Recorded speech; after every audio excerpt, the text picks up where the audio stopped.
can't go on this way. Please deliver us today. We just can't go on this way. Time to make them oppress us pay. We just can't go on this way. So we children could see their way. We just can't go on this way. Oh, oh, oh, oh, oh. No, no, no, no, no.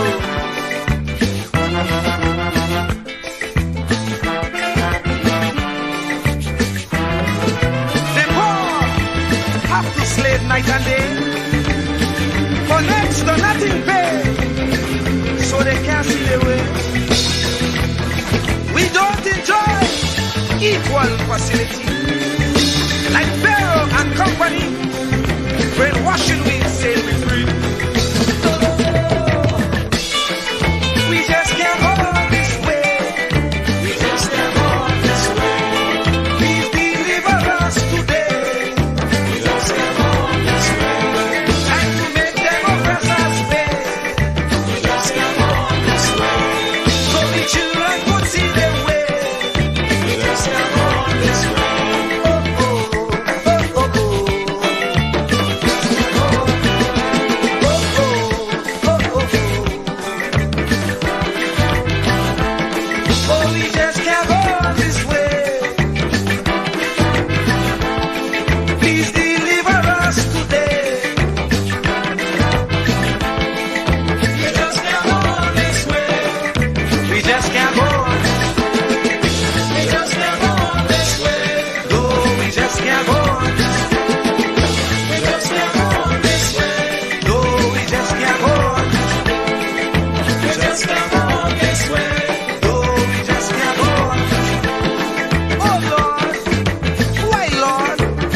We suffer like this. You said that you would take care of the poor, just like you did in Egypt. When Pharaoh had the Israelites in bondage, you delivered them. But here again, we are in the same khaki van. We have those modern Pharaohs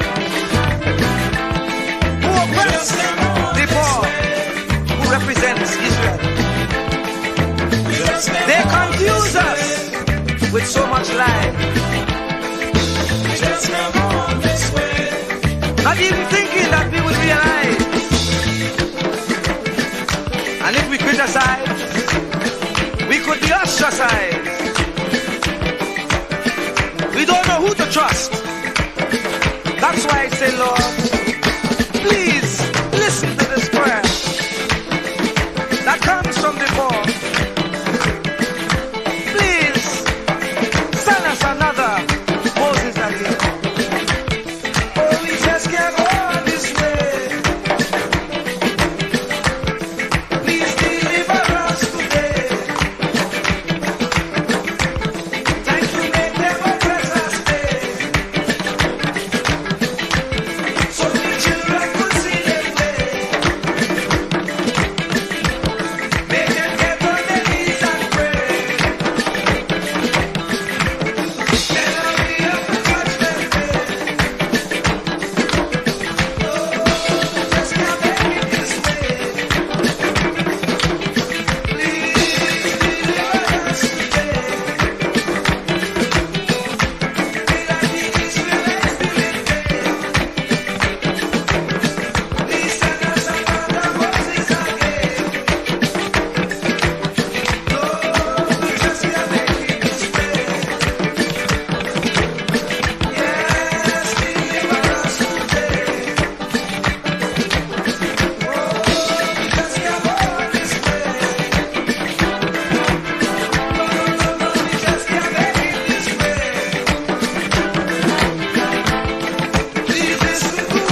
Don't be a parrot in life. A parrot talks way too much, but can't fly high. But an eagle is silent and has the willpower to touch the sky. Here's the 7 mentalities that we can learn from an eagle. Number 1, eagles fly alone at high altitude. Eagles don't fly with sparrows, ravens, and other small birds, meaning stay away from narrow-minded people, those that bring you down. Eagles fly with eagles. There's a saying that goes like this: people you hang around will eventually determine the person you become. Keep good company. Number 2, eagles have vision. They have the ability to focus on something as far as 5 kilometers away. No matter what the obstacles, the eagle will not move his focus from the prey until he grabs it. Meaning, have a vision and remain focused in your life. No matter what the obstacles and challenges you may face, don't give up and you will succeed.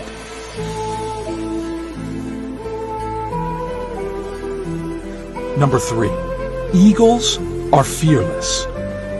An eagle will never surrender to the size or strength of its prey.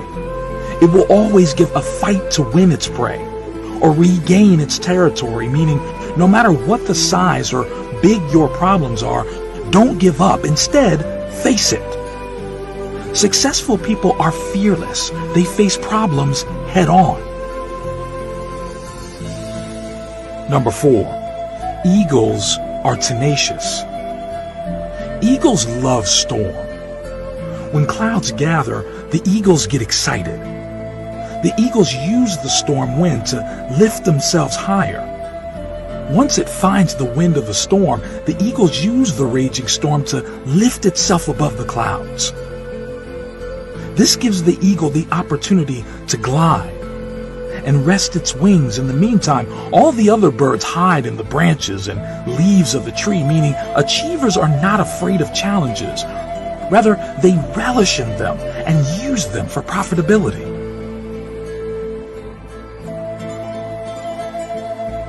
Number 5, eagles never eat dead things.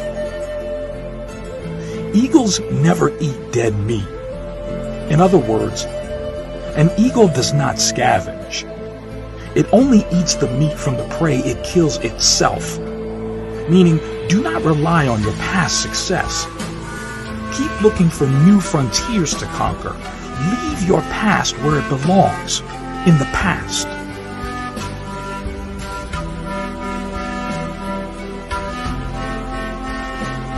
Number 6, eagles prepare for training. They remove the feather and the soft grass in the nest so that the young ones get uncomfortable in preparation for flying. And eventually, they fly when it becomes too unbearable to stay in the nest. Meaning, leave your comfort zone. There is no growth there. Last but not least, number 7, eagles possess vitality. When the eagle grows old, his feathers become weak and cannot take him as fast and as high as it should. This makes him weak and could make him die, so he retires to a place far away in the mountains. And while there, he plucks out the weak feathers in his body and breaks his beak and his claws against the rocks until he is completely bare. A very bloody and painful process. Then he stays in his hiding place until he has grown new feathers, new beaks and claws, and then comes out flying higher than ever before. Meaning, we occasionally need to shed off old habits, no matter how difficult. Things that burden us or add no value to our lives should be let go of.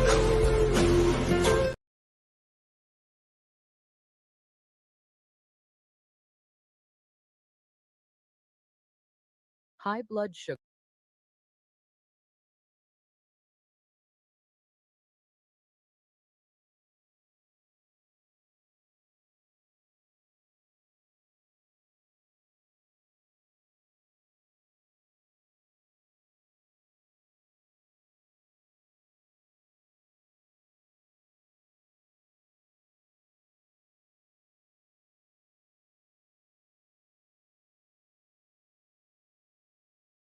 There are two types of mindset we can cultivate: one that embraces problems as opportunities to learn, and one that avoids them, often out of fear to fail. People that avoid conflicts can be described as having a fixed mindset.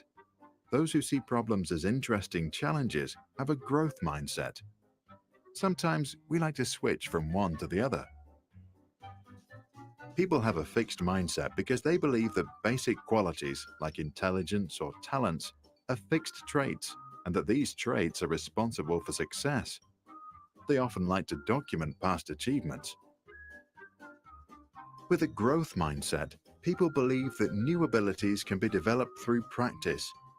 This view creates the love for learning that most great leaders and artists have in common. For them, life becomes an exciting journey with endless opportunity to figure out new things and advance. To develop a growth mindset, Dr. Carol Dweck, the Stanford University professor who coined the term, advises leaders, teachers, and parents to celebrate trying. Teachers should applaud students for any grade if they studied hard. Parents should encourage their children to develop any new skill they are interested in. Doing this will make them learn the skill of learning, which will also help them back in the classroom. To illustrate the difference in everyday life, let's observe two imaginary kids. Jay thinks you've either got it or you haven't. Anne knows that she can learn anything if she wants it enough. At physical exercise, Jay avoids challenges. When it's time to jump over the vaulting horse, he's afraid to look stupid and be laughed at.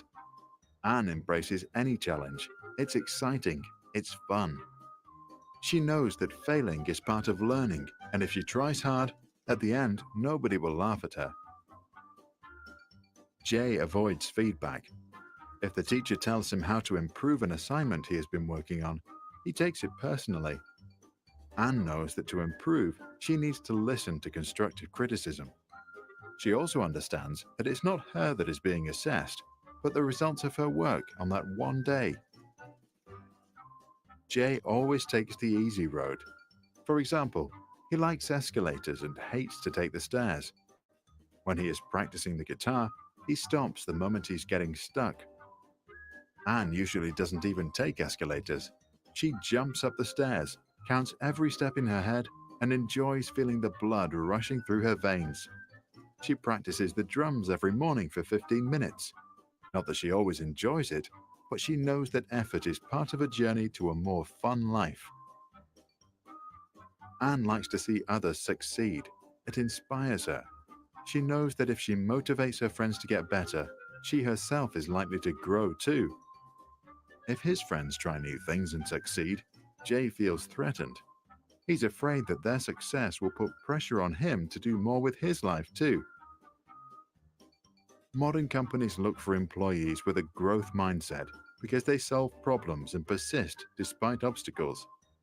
To spot the right ones, some ask during the interview whether the job applicant believes if managers are born or if management is a skill learned. Jay thinks that managers are born. Anne gets the job. Neuroscientists support the idea. They confirm that the brain grows like any other muscle in the body, with training. Studies show that adopted twins tend to have higher intelligence compared to their siblings who stayed with their biological parents. The difference appears to come from the higher educational levels of adoptive parents and shows that nurture is more important than nature. A simple switch in how a person views a situation can mean the world of difference. Not just the outcome of that situation, the outcome of that person's place in life. As the late poet Samuel Beckett once said, "Ever tried? Ever failed? No matter. Try again. Fail again. Fail better." What do you think about the concept? Is it overly simplistic? And if you buy the idea, do you believe it is possible to make a permanent switch from a fixed to a growth mindset? Please share your thoughts in the comment section below.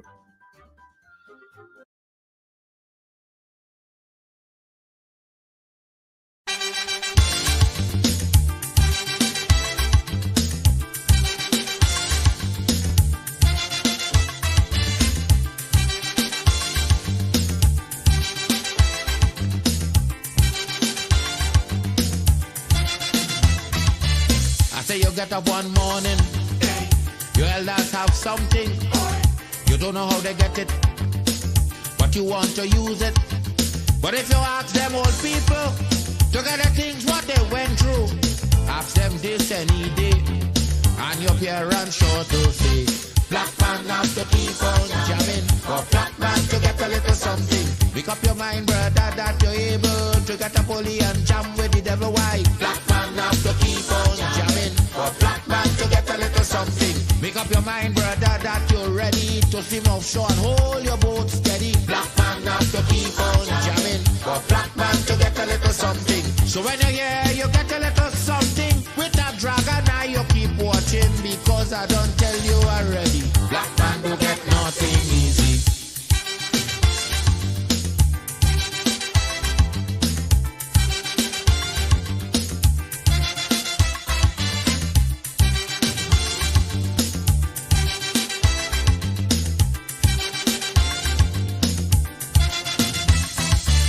I say you get up one morning, and oil money running.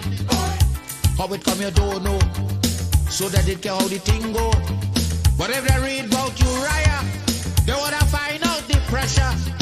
How we get so much old hell to get a penny from TLL. Black man have to keep on jamming, for black man to get a little something. You got to take up your own cash money, pay people for your own refinery. Black man have to keep on jamming, for black man to get a little something. Make up your mind to be a magician, to make money out of scrap iron. Black man have to keep on jamming, for black man to get a little something. So when you're here, you get a little something. With that eagle eye, you keep watching, because I don't tell you already. Black man don't get nothing easy.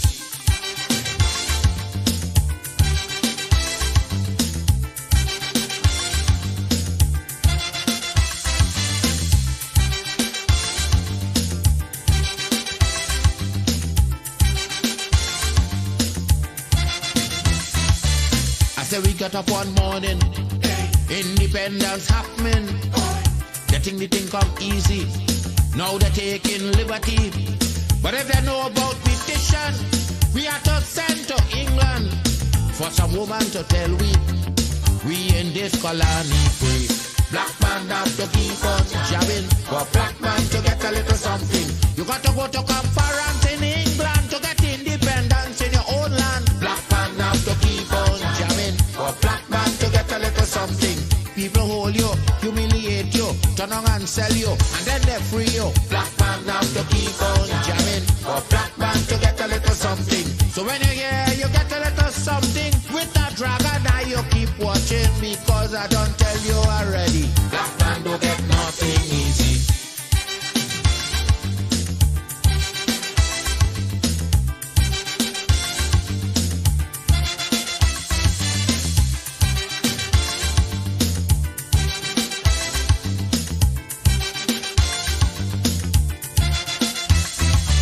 So when a black man gets something, he got to start thinking to get it there easy.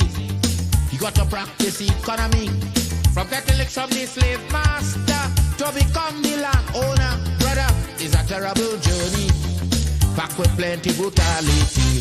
Black man have to keep on jamming, for black man to get a little something. You got to rise up, you got to stand up, pick up your mind, you will always stay on top. Black man have to keep on jamming, for black man to get a little something. You got to go to conference in England to get independence in your own land. Black man have to keep on jamming, for black man to get a little something. You got to take up your own cash money, pay people for your own refinery. Black man have to keep on jamming, for black man to get a little something. Make up your mind to be a magician, to make money out of scrap iron. Black Keep me as the apple of thine eye. Hide me under the shadow of thy wing. O Lord, my Savior. It's so hard to deal with personal struggle. It's so sad when you feel alone in your trouble. It's real hard when you want to talk to a brother. It's so bad because of how some look at you after. So Jesus, cover me while you fix it. Cover me while you fix it. Cover me while you fix it. Jesus, cover me. Cover me while you fix it. Cover me while you fix it. Cover me while you fix it. Jesus, cover me. Cover my head. Satan want me dead. Cover my back from human attack. So Jesus, cover me while you fix it. Cover me while you fix it. Jesus, cover me while you fix it. Jesus, cover me. People see you smile, but don't know the hurt that you're feeling. Even as God's child, at times your heart does be bleeding. Where can you go when you're really looking for healing? Who know how to flow when your soul needs some restoring? So Jesus, cover me while you fix it. Cover me while you fix it. Cover me while you fix it. Jesus, cover me. Cover me while you fix it. Cover me while you fix it. Cover me while you fix it. Jesus, cover me. Cover me home from evils unknown. Cover my feet so I'll never retreat. Oh Lord, cover me while you fix it. Cover me while you fix it. Cover me while you fix it. Jesus, cover me.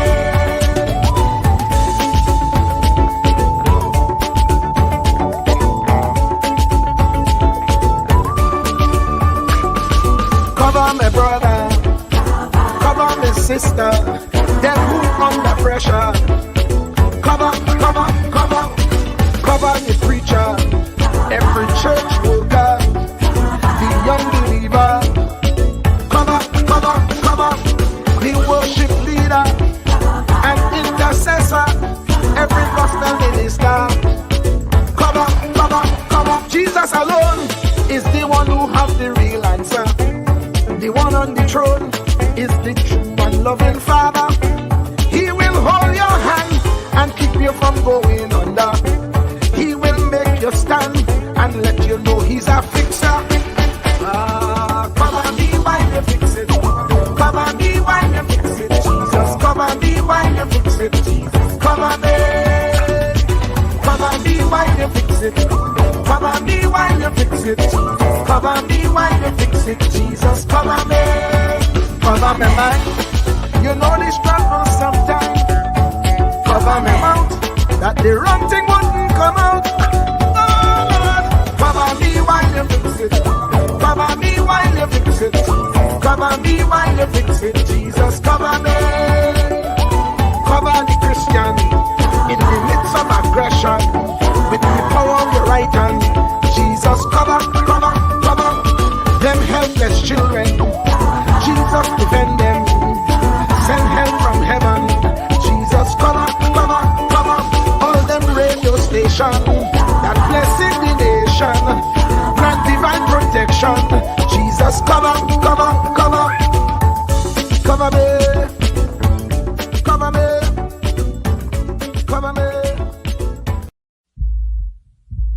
Truer words were never spoken. The less you associate with some people, the more your life will improve. Anytime you tolerate mediocrity in others, it increases your mediocrity. An important attribute in successful people is their impatience with negative thinking and negative acting people. As you grow, your associates will change. Some of your friends will not want you to go on. They will want you to stay where they are. Friends that don't help you climb will want you to crawl. Your friends will stretch your vision or choke your dream. Those that don't increase you will eventually decrease you. Consider this. Never receive counsel from unproductive people. Never discuss your problems with someone incapable of contributing to the solution, because those who never succeed themselves are always first to tell you how. Not everyone has a right to speak into your life. You are certain to get the worst of the bargain when you exchange ideas with the wrong person. Don't follow anyone who's not going anywhere. With some people you spend an evening. With others, you invest it. Be careful where you stop to inquire for directions along the road of life.